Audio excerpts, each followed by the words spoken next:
নমস্কাৰ, মোৰ নাম নৱদ্বীপ শৰ্মা। মই দেৰগাঁও কমলদুৱাৰা মহাবিদ্যালয়ৰ পৰা এইবাৰ হৈ যোৱা হাইস্কুল শিক্ষান্ত পৰীক্ষাত অৱতীৰ্ণ হৈছিলোঁ আৰু মই 92.6% উত্তীৰ্ণ হৈছোঁ। আৰু বিষয়সমূহত পোৱা নম্বৰ হিচাপে ক'বলৈ গ'লে মই অসমীয়াত পাইছোঁ 93, ইংলিছত পাইছোঁ 79, হিষ্ট্ৰীত পাইছোঁ 89, ইকনমিক্সত পাইছোঁ 95, পলিটিকেল চায়েন্সত পাইছোঁ 95 আৰু লজিকত পাইছোঁ 96। হয়, মই হাইস্কুল শিক্ষান্ত পৰীক্ষা দেৰগাঁও ইন্দ্ৰায়ণী দেৱী হায়াৰ ছেকেণ্ডেৰীৰ পৰা পাছ কৰিছিলোঁ আৰু তাৰপিছত মই দেৰগাঁও কমলদুৱাৰা মহাবিদ্যালয়ত মোৰ উচ্চতৰ মাধ্যমিকৰ পৰীক্ষা অৱতীৰ্ণ হৈছিলোঁ।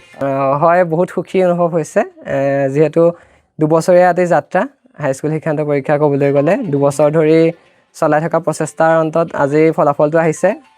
মা দেউতাৰ মনত সুখ দিব পাৰিছোঁ, ঘৰৰ শুভাকাংক্ষীসকলক সুখ দিব পাৰিছোঁ, সেয়াই মোৰ কাৰণে সফলতা বুলি ভাবোঁ। এতিয়া অনাগত দিনত কি পঢ়িবা তুমি? হয়, মই এতিয়া গ্ৰেজুৱেশ্যন কৰিম ভাবিছোঁ। অৰ্থনীতি বিভাগত মেজৰ ল'ম ভাবিছোঁ আৰু নিজৰ বাকী পঢ়াখিনি তেনেকৈ সমানভাৱে চলাই নিম। DKD কলেজতে চাওঁ, ভাবিছোঁ DKD কলেজতো পঢ়িবলৈ আছোঁ, সেইটো থিৰাং হোৱা নাই। যিহেতু বহুখিনি কথা লগত জড়িত হৈ থাকে, সেইকাৰণে হয়তো বাহিৰতো যাবলৈ ইচ্ছা এটা আছে। গুৱাহাটী পৰিকল্পনা হিচাপত ক'বলৈ গ'লে মই অসম প্ৰশাসনিক বিষয়া হিচাপে নিজকে আগুৱাই নিবলৈ মন আছে আৰু সেইকাৰণে প্ৰচেষ্টা চলাই নিম অনাগত সময়ত। আৰু তোমাৰ এই কৃতকাৰ্যতাৰ প্ৰথম তুমি তাৰ প্ৰেৰণা কাৰ পৰা বেছিকৈ পাইছা? হয়, এজন ছাত্ৰৰ প্ৰেৰণা বুলি ক'বলৈ গ'লে প্ৰথমতে থাকে যে তেওঁলোকৰ মাক দেউতাক, আৰু তাৰপিছতে থাকে তেওঁ মহাবিদ্যালয় বা বিদ্যালয়ত শিক্ষক শিক্ষয়িত্ৰীসকল তথা আমাৰ শিক্ষাগুৰুসকল, আৰু তাৰপিছত থাকে যে আমাৰ শুভাকাংক্ষীসকল, যিসকলে আমাক প্ৰত্যেকটো ক্ষণতে নিজৰ লক্ষ্যৰ দিশত আগুৱাই যাবলৈ আমাক বাট দেখুৱাই থাকে। গতিকে সেই সকলোৰে ওচৰত মই চিৰঋণী। পঢ়া শুনা কেনেকুৱা ধৰণে কৰিছিলা? নিয়মিতভাৱে পঢ়িছিলা? হয়, মই গতানুগতিকভাৱে নিজৰ কামখিনি সদায় কৰি গৈছিলোঁ, নিজৰ সময়ৰ কামসমূহ সময় অনুসৰি কৰি গৈছিলোঁ আৰু মই ভাবোঁ প্ৰত্যেকজন ছাত্ৰই নিজৰ যি সময়ৰ কামসমূহ সময় অনুসৰি কৰি যে নিজৰ এটা ভাল ফলাফল নিশ্চয় পাব, আৰু সেইটোক লৈ মই আশাবাদী আছিলোঁ আৰু তাৰ ফল আজি মোক সময়ে দিছে।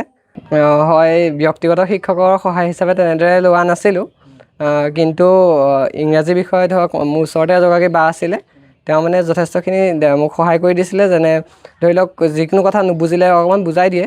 ওচৰতে মোৰ এগৰাকী বা আছে নিজৰ, বাকে সোধোঁ মাজে মাজে তেনেকৈ, আৰু বাকী নিজৰ ব্যক্তিগত প্ৰচেষ্টাত চলাই আগুৱাই নিছিলোঁ, নিজে প্ৰচেষ্টা চলাই আগুৱাই গৈছিলোঁ। আৰু আচলতে টিউশ্যন হিচাপে ক'বলৈ গ'লে টিউশ্যনটো মই ভাবোঁ জৰুৰী নহয়, যদি এজন ছাত্ৰই নিজৰ নিয়মিত কামবোৰ নিয়ম অনুসৰি কৰে, সময়ৰ কামবোৰ সময়ৰ প্ৰতি নিজৰ দায়বদ্ধশীল হৈ সময়ৰ কামবোৰ সময় অনুসৰি, আচলতে টিউশ্যনৰ প্ৰয়োজন নহয়। টিউশ্যনৰ ওপৰত আমি আচলতে নিৰ্ভৰ নিজৰ সময়খিনি ৱেষ্ট কৰা হয় বুলি মই ভাবোঁ, আৰু সেইকাৰণে নিজে পঢ়ি গৈছিলোঁ। মই তাৰ কাৰণে বৰ সুখী। আৰু প্ৰথম কথা, দ্বিতীয় কথা হ'ল কি, এনেকৈ পাছ কৰাৰ কাৰণে যাতে ভৱিষ্যত উজ্জ্বল হয় সেইটো কামনা কৰোঁ, আৰু অন্যান্য ক্ষেত্ৰতো যাতে অন্য ল'ৰা ছোৱালীও তেনেকৈ আগবাঢ়ি যাব পাৰে সেইটো মই কামনা কৰোঁ। তেনেকৈ অকণমান কষ্ট কৰিব লাগিব, খালি কষ্ট কৰিব হয়, কষ্ট কৰিলে ৰত্ন মিলে কথাটো সেইটো হয়। নাই পৰা মই অথচ এটা টিউশ্যন নাই আজিলৈকে, অকল সিহঁতে নিজৰ কষ্টৰ ওপৰত পঢ়িছে দেই, টিউশ্যন নাই দিয়া মাত্ৰ তাৰ নিজৰ কষ্টতে পঢ়িছে।